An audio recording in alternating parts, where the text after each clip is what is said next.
The good thing here is most of the prominent leaders in the North are beginning to realize this fact. These very prominent leaders are just handful. They are just very few. Now, to worsen the situation, those very few to speak out na wahala. I don't know if they are scared. I just don't know why they no one speak out. But to get one man, we don't take him upon himself to see, say, in region, try to meet up with the goals of the 21st century. I want to make una take una time, Listen to this man. The man makes sense here. We're in the 21st century. And we are in Africa, we're not in Arabia. Every single day, we are faced with new questions, with new developments that we cannot find exact replicas of in the past, in different geographies or different historical times. So I'll give you a simple example. And one of the issues that's very controversial is the question of how do you regulate the stage at which a girl gets married? And you'll have scholars that will tell you there is no hadith, there is no ayah, there is no scholar that said you cannot marry a girl at the age of 3 or 4 or 5. And it is true. They might say that. And then you try to tell them that there is, in the field of qawaid, something called taqyid al-mubah, regulating that which is lawful. And to give an example that we can all understand, we all have freedom of movement. You have the freedom to enter your car and to drive your car. You have complete freedom. It is permissible. Yet someone says to you, if you see a red light, you must stop.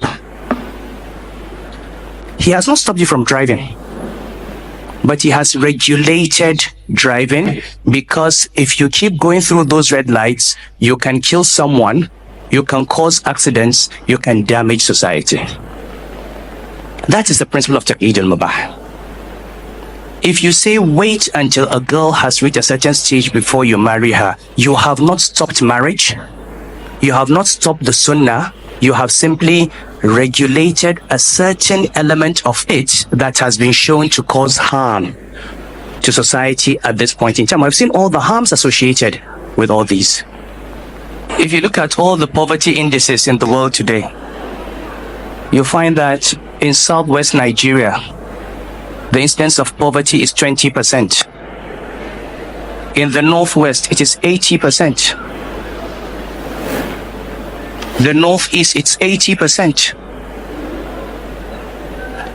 Why is it that the poorest parts of this country are the Muslim parts?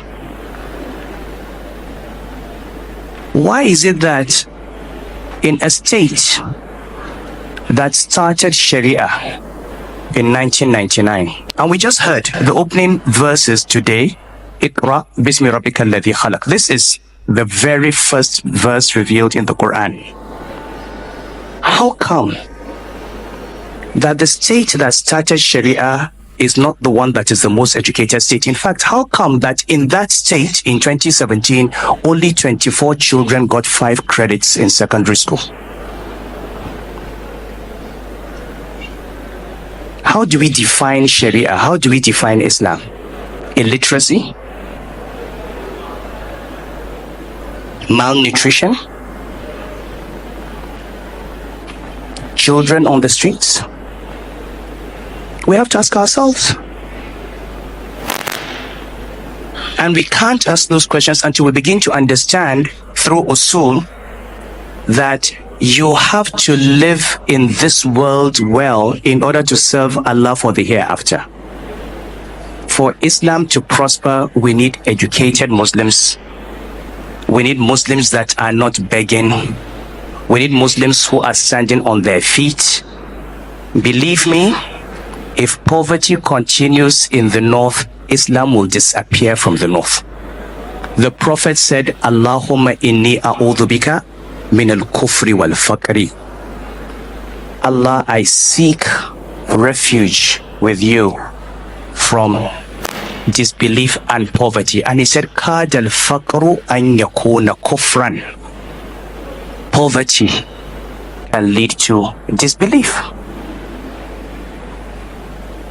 These children that we see as almajiris and we laugh at them and we treat them as victims, somebody will just come and pick them up, put them in a school, give them medical care, and convert them to another religion.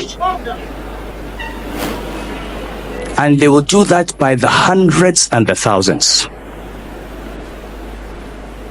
So what we see on the street is a product of bad economic policies and wrong priorities. These children are not criminals, they are victims.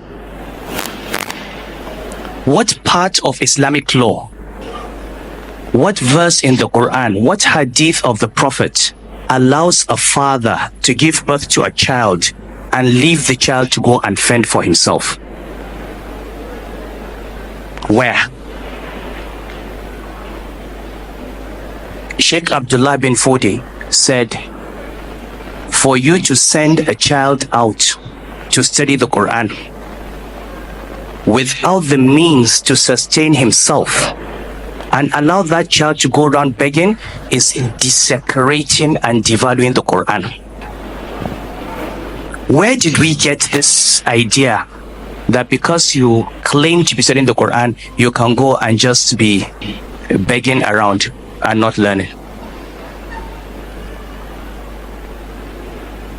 Then how can we reduce the distance? The reality is, for the Muslim community, if we do not criticize ourselves, if we do not look at ourselves in the eyes and say we should be better than this, we don't do ourselves justice. That is the truth. Northern Nigeria is better than this. We should not be the poverty capital of the world. We are better than this. Oh, you guys have just heard from the former emir of Kano. He made a lot of sense, isn't it? Thanks for listening. See you again.